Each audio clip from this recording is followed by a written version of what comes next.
இது பஞ்சப்பூர் அல்ல, எல்லா ஊரையும் மிஞ்சப்போக மிஞ்சப்பூர்னு தோணுச்சு.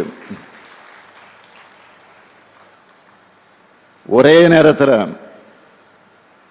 401 பேருந்துகளை நிறுத்துகிற வகையில் பிரம்மாண்டமான பேருந்து முனையமா அது அமைக்கப்பட்டிருக்கு.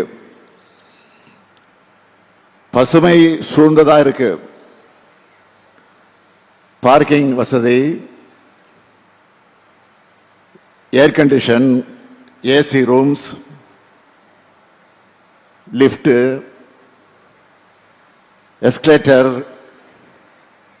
கடைகள்னு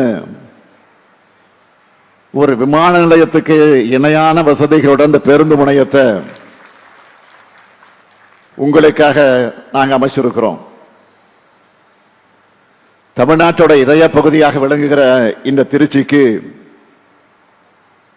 இப்படி ஒரு பேருந்து முனையம் நிச்சயம் அவசியம் தேவைதான்.